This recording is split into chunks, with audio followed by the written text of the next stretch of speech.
दोस्तों, जैसा कि आप सब जानते हैं कि हमारे शरीर में 8 चक्र होते हैं। यहाँ सबसे नीचे जो चक्र होती है वो है मूलाधार, जो बिल्कुल लिंग के पास ही होती है। उसके ठीक ऊपर है स्वाधिष्ठान चक्र। ये जो तस्वीर में आप देख पा रहे हो यही है स्वाधिष्ठान चक्र। तीसरी है मणिपुर चक्र। चौथी है अनाहत। फिफ्थ है विशुद्ध चक्र। उसके बाद है आज्ञा चक्र यानी इजाज़त, आज्ञा यानी इजाज़त। फिर सबसे ऊपर है सहस्रार चक्र।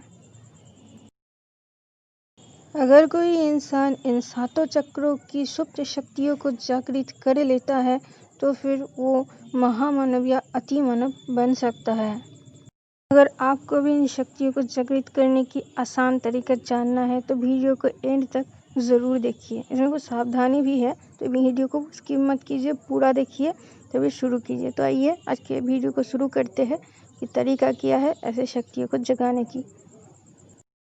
इसको जागृत करने के लिए आपको रात के अंधेरे में, मतलब घर के लाइट्स ऑफ करके आपको ध्यान मुद्रा में बैठ जाना है और ध्यान मुद्रा में बैठ करके आँखों को बंद करना होगा। आंखें बंद करके बैठे रहते रहते जो मूलाधार की जो शक्ति है वो धीरे धीरे करके स्वाधिष्ठान की ओर अपने आप बहने लगेगी। इस वक्त जितना हो सके अपने माइंड को खाली करके रखिए, विचार जितना हो सके कम हो तो ये अच्छा होगा। ऐसे शुरुआत के कुछ दिनों तक तो आपके आंखों के सामने बिल्कुल अंधेरा ही अंधेरा सा दिखेगा, बिल्कुल कुछ नहीं दिखेगा, सिर्फ अंधेरा। लेकिन हाँ, उस टाइम आपको हिम्मत नहीं हारना है, इसको छोड़ नहीं देना है, बस लगे रहना है। मैं अपने खुद की एक्सपीरियंस से आपको इन बातों को बोल रही हूँ कि अंधेरे के आगे फिर मुझे क्या दिखा था, फिर आगे क्या हुआ था, धीरे धीरे आप समझ जाएंगे। तो वीडियो को छोड़िए मत, पूरा देखिए तभी समझेंगे आप। कुछ दिन तक ऐसे अभ्यास करने के बाद आप देखोगे कि अचानक से उसी अंधेरे में से एक बिंदु टाइप सी, बहुत छोटी सी एक बिंदु आपको सफ़ेद सी दिखाई दे रही है। तो अब समझना कि हाँ, आप धीरे धीरे आप आगे बढ़ रहे हो। फिर आपको उसी सफ़ेद बिंदु को आंखें बंद करके देखते रहना है और उसी पर अपना पूरा कंसंट्रेशन लगाना है। ऐसा करते करते आप कुछ दिनों के अंदर महसूस करोगे कि वो जो सफ़ेद बिंदु सी ज्योति है वो धीरे धीरे करके बड़ी हो रही है।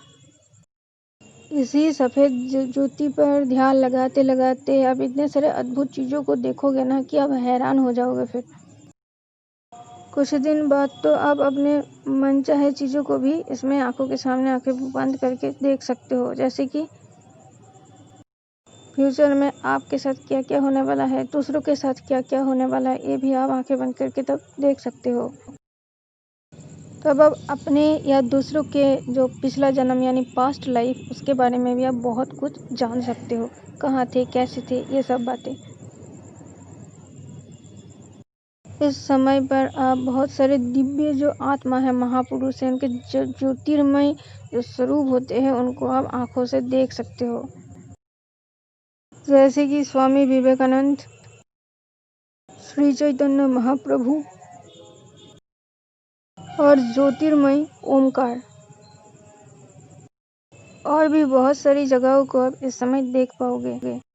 जैसे कि समुंदर या फिर कोई मंदिर, और फिर जो डिज़र्ट्स होते हैं और भी जो नेचुरल जो भी चीज़ें होते हैं, बर्ड्स वगैरह, ये सब बहुत सारी चीज़ें आप देख सकते हो।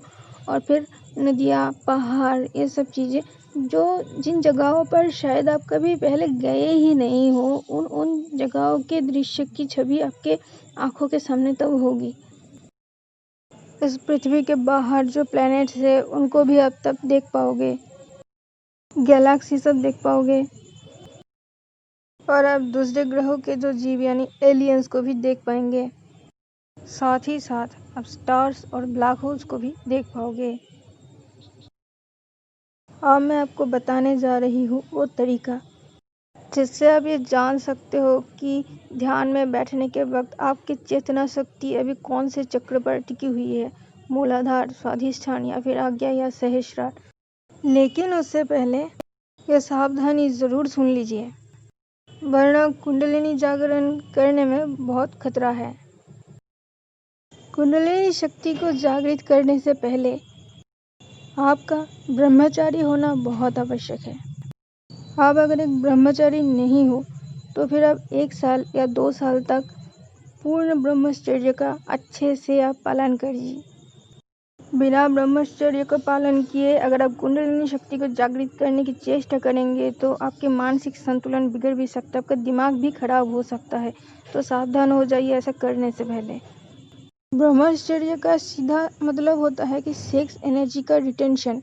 हाँ, और अगर ये बात आपको नहीं पता है ठीक से ब्रह्मचर्य क्या होता है, कैसे होता है, तो इस मामले में जो भी यूट्यूब में बहुत सारे ऐसे वीडियोज़ होंगे ब्रह्मचर्य के ऊपर कैसे किया जाता है वगैरह, तो आप उसको अच्छे से देखकर सीख लीजिए, पालन कीजिए अच्छे से। इसके आपका ज़िंदगी भी अच्छे से सुधर जाएगी, बदल जाएगी, आप इंटेलिजेंट भी बन जाओगे और साथ ही साथ कुंडलिनी शक्ति जागृत करने में आपको बहुत ज़्यादा मदद मिलेगी। हाँ, तो मैं ये कह रही थी कि अगर आप दिन के उजालों में ध्यान करने के लिए बैठेगी, यानी आपके आँखों के ऊपर अगर सूरज का थोड़ा-सा भी रोशनी पड़ेगी, तो आपकी चेतना शक्ति अगर मूलाधार चक्र में स्थित है, तो आपके आँखों के सामने जो रंग दिखेगा वह लाल रंग। जी बिल्कुल, आँख बंद करके दिन के उजाले में आपको लाल सा एक रंग दिखेगा, तो समझ जाइए कि आपकी चेतना शक्ति अभी मूलाधार में स्थित है। इसके बाद वो लाल रंग धीरे-धीरे हरे रंग यानी ग्रीन रंग में बदल जाएगी, तो अब समझ जाइएगा कि आपकी चेतना शक्ति स्वाधिष्ठान में पहुंच चुकी है। इसके बाद वो हरा रंग धुएं की रंग यानी स्मोक की रंग में बदल जाएगी। मतलब कि आपकी चेतना शक्ति मणिपुर चक्र में पहुंच चुकी है। वो धुएं का रंग जब धीरे धीरे उज्जवल मतलब ब्राइट तरीके की जो ब्लू कलर यानी नीला रंग में बदल जाएगी, तो फिर आप समझ जाना कि अभी आप अनाहत चक्र में हो। इसी अनाहत चक्र में आपको बहुत सारे अद्भुत चीज़ों का दर्शन होना शुरू होगा।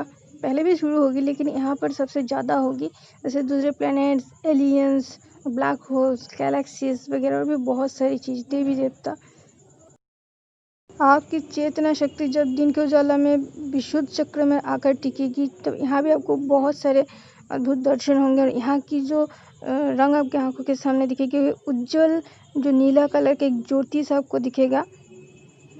फिर अचानक से जब आपको आंखों के सामने बहुत सारे रंगों का विस्फोट होते हुए दिखे, ये शायद रात के समय आप देख सकोगे आंखें बंद करके, तो समझ जाना कि आपकी चेतना शक्ति जो है वो आज्ञा चक्र पर आ चुकी है। आज्ञा चक्र यानी इजाज़त, मतलब इस चक्र को अगर आप एक्टिवेट कर लोगे तभी आपको आज्ञा यानी इजाज़त मिलेगी। सहस्त्रार जो सबसे ऊपर जो चक्र है उसको एक्टिवेट करने की इजाज़त। और आज्ञा चक्र में जब आपकी चेतना आएगी तब आपको आंखों के सामने सिर्फ ज्योतियों का समुंदर दिखेगा। मतलब आपके अंदर ज्योति है या फिर आप ही ज्योति के अंदर हो, आपको समझ में नहीं आए। तब आपको महसूस होगी कि ये ज्योति ही सब कुछ है, यही परमात्मा है, यही परब्रह्मन है। अगर आप बहुत जल्दी ही अपने सुप्त कुंडलिनी शक्ति के जागृत करना चाहते हो तो फिर इस ध्यान के साथ साथ आप एक जप भी शुरू कीजिए। हो सके तो गुरुजी ने जो मंत्र दिया है उसी का जप करें। अगर नहीं दिया है तो आप ओम नाम का जप 108 बार या 10 बार से भी पहले आप दिन में शुरुआत तो करें, फिर धीरे धीरे आप उसको बीच बीच में बढ़ाते रहे। आप चाहो तो इस जप को माला में भी कर सकते हो, जिसमें कि 108 बीट्स होते हैं और इस माला को आप बहुत बार कर सकते हो दिन में। और या फिर अगर संभव ना हो सके तब अपने हाथों के उंगलियों में भी गिन गिन कर जप कर सकते हो। अगर आपके कोई इष्ट देवता है जैसे कृष्ण जी, शिव जी, तो आप उन इष्टों के पुजारी जो पंडित जी या गुरु जी हैं उनसे पूछ लीजिए कि इनका जो जप मंत्र है वो क्या है, और फिर उसका आप जप कर सकते हैं। एक ही फल मिलेगा, ओम नाम का भी और इनका नाम का भी।